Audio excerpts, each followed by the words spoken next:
still out on the road having a great time camping for the most part. We did miss getting our campsite the other night. That was kind of a bummer because that meant we really had nowhere else to stay. Well, for me, it meant, oh, we'll just get a hotel room. But hotels in Jackson Hole are like $250. Not for a nice hotel, for like a Motel 6, which was nice for me growing up in South Carolina, but that's not, standards. Anyways, fortunately, my husband grew up in Alaska, so he is used to roughing it, the wilderness and the wild. Now, though he did grow up in Alaska, he has lived in Santa Barbara for the last 12 years, so let's just say he developed a bit of a bougie side. The thing is, it's one or the other. There's no middle ground. So for me, the answer is, we'll just stay at any hotel we can get. But any hotel we can get is not a nice enough hotel to pay to stay in. So since we could not pay to stay in a Ritz-Carlton, because only a Ritz-Carlton is worth paying a good chunk of money for, his alternative was the Albertsons parking lot.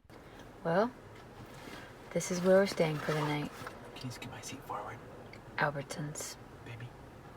Parking lot. Now, for those of you who don't know what Albertsons is, it's a grocery store like any other. If you're from the Pacific Northwest, it'd be like a Winco. Somewhere down in Southern California, it'd be like a Ralph's. Somewhere over in the Southeast, it'd be like the Harris Teeter, Piggly Wiggly, depending on where you're from. It's a typical grocery store parking lot. Not really your nicer grocery store. It's not like a Trader Joe's parking lot. It's a few steps down.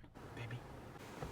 Excuse me, I'm documenting. Oh my word. Because he refused to pay $250 to stay at a Motel 6.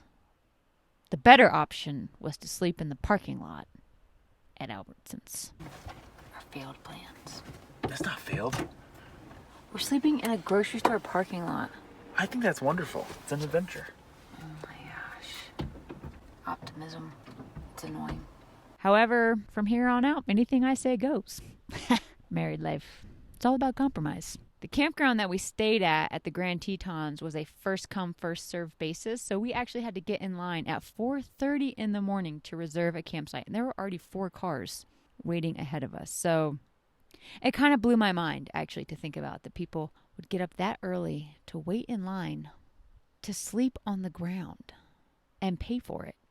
I haven't really figured out how I feel about this whole camping thing yet, but it's been interesting. Thanks so much. That's me reporting from Wyoming. Who knows where we'll be next? Tune in next week to find out.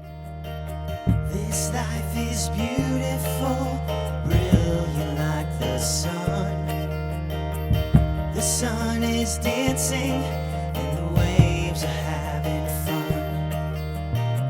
I may seem different, like I've lost my mind, but I am comfortable. Makes me go